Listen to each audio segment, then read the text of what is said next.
जिस बात का पूरी दुनिया को डर था, रविवार को वही खबर आ गई। इजराइल ईरान जंग में अमेरिका की एंट्री हो गई है। अमेरिका ने ईरान में 3 परमाणु ठिकानों पर हमला किया है। ये 3 परमाणु ठिकाने हैं फोर्डो, नंताज और इस्फहान। हमला भारतीय समयानुसार रविवार सुबह 4:30 बजे हुआ। अमेरिकी राष्ट्रपति डोनाल्ड ट्रंप ने social media platform truth social पर इसकी जानकारी दी।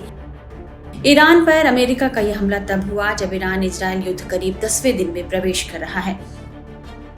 ईरान पर अमेरिकी हमले के बीच प्रधानमंत्री नरेंद्र मोदी ने ईरान के राष्ट्रपति मसूद पेजेश्कियन से बात की।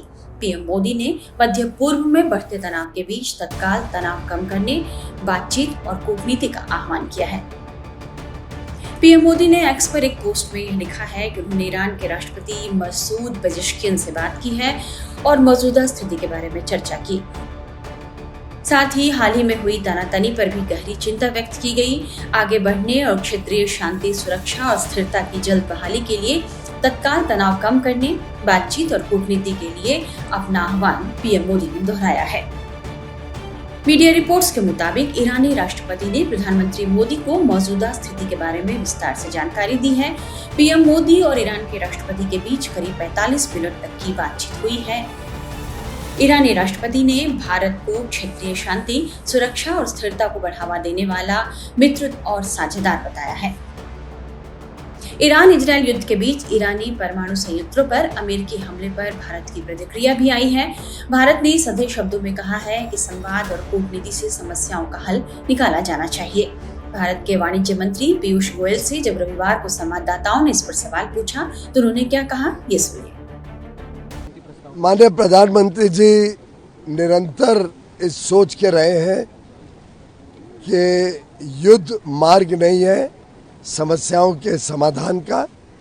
डायलॉग और डिप्लोमेसी, बातचीत के माध्यम से, कूटनीति के माध्यम से समस्याओं का समाधान होना चाहिए।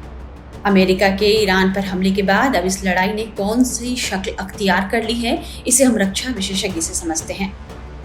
सर, वही बेंजामिन नेतन्याहू ने कहा कि बड़ा बोल्ड डिसीजन है, उन्होंने वेलकम किया इसको। वो तो कहेंगे ही, क्योंकि उनका तो स्टेटेड एम ही इस लड़ाई का यही है कि ईरान की न्यूक्लियर फैसिलिटीज को तबाह करना है। तो उनकी तरफ से तो ये कहा जाए, जो शाबाश दी गई है अमेरिका को, वो दुरुस्त है। लेकिन ईरान ने जो कहा है वो भी चौंकाने वाली बात है। ईरान ने कहा है कि हमने वहां से पहले ही अपने जो वहां पे न्यूक्लियर हमारी एसेट्स थी हमने वहां से हटा ली थी, इसलिए वहां कोई नुकसान नहीं हुआ है। तो फिर फायदा क्या हुआ इस स्ट्राइक का? सर, वही यूएन सेक्रेटरी जनरल भी काफी चिंतित है। उन्होंने कहा है कि डी एस्केलेशन होना चाहिए।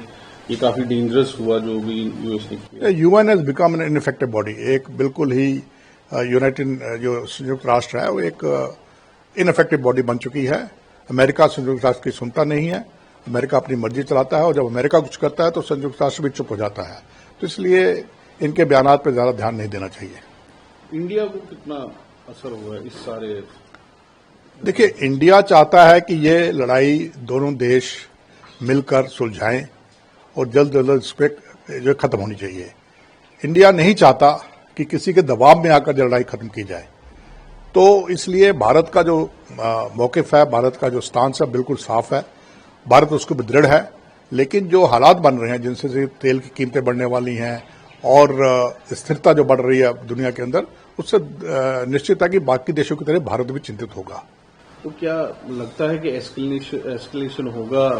क्योंकि इसमें हो सकता है कि अगर एस्केलेशन हो तो चाइना और बाकी उनको भी पढ़ना पड़ेगा। इसमें बड़ी कंट्रीज को भी वर्ल्ड वॉर की तरफ जा रहा है। जैसे मैंने कहा कि वर्ल्ड वॉर की तरफ तो नहीं, लेकिन एस्केलेशन है। और जो ईरान के साथी हैं, जैसे इनका अपना नाम लिया आपने, चीन, नॉर्थ कोरिया, रशिया, अगर ये देश क्या लड़ाई में डायरेक्ट शामिल होंगे, ये सवाल अभी इतना जल्दी है, इतना जल्दी आप जवाब नहीं दे सकते, क्योंकि उनके भी अपने इंटरेस्ट हैं। लेकिन लड़ाई बढ़ रही है, इसका दायरा बढ़ रहा है और अगर डायरेक्ट नहीं तो इनडायरेक्ट सपोर्ट जो है ईरान के लिए काफी बढ़ेगी। क्या ईरान अमेरिका पर भी जवाबी हमला करेगा? अगर ऐसा होता है तो ये जंग कितनी भीषण हो सकती है, इस बारे में भी रक्षा विशेषज्ञ की राय को आप सुनिए। देखिए, यूनाइटेड स्टेट्स ऑफ अमेरिका के द्वारा एक बहुत ही बड़ी मिलिट्री कार्रवाई की गई है और ये अमेरिका के स्ट्रेटजिक बॉम्बर्स के द्वारा ईरान के 3 न्यूक्लियर साइट्स फोर्दो, नतांज और इस्फहान पर एक बड़ा हमला किया गया है। और इस बात की प्रबल संभावना दिखाई दे रही थी कि यूनाइटेड स्टेट्स ऑफ अमेरिका ऐसी किसी सीधी मिलिट्री कार्रवाई में उतर सकता है, क्योंकि चाहे वो आज का यूनाइटेड स्टेट्स ऑफ अमेरिका का ट्रंप प्रशासन हो या पिछले अन्य अमेरिकी प्रशासन रहे हों, सभी ने इस बात की संकल्पबद्धता लगातार व्यक्त की थी कि वो ईरान को न्यूक्लियर वेपन्स एक्वायर नहीं करने देंगे। और इजराइल तो ईरान के न्यूक्लियर वेपन्स को अपने लिए एक एग्जिस्टेंशियल थ्रेट के तौर पर देखता है। तो ऐसे में जब ईरान अपने न्यूक्लियर वेपन्स के प्रोग्राम को तेज गति से आगे बढ़ा रहा था और IAEA की बोर्ड ऑफ गवर्नर्स की बैठक में भी इस बात को स्वीकार किया गया था कि ईरान अपने यूरेनियम एनरिचमेंट के प्रोग्राम को तेज गति से आगे बढ़ा रहा है, तो ऐसे में ये जो बड़ी मिलिट्री कार्रवाई अपेक्षित थी, इमिनेंट थी। और ये जो एक्शन इजराइल ने लिया और उसके बाद अब अमेरिका जिस तरह से सीधे इस पूरे युद्ध में उतर गया है, वो जाहिर है कि एक मेजर एस्केलेशन है और ये एक बड़ी मिलिट्री कार्रवाई अमेरिका ने की है।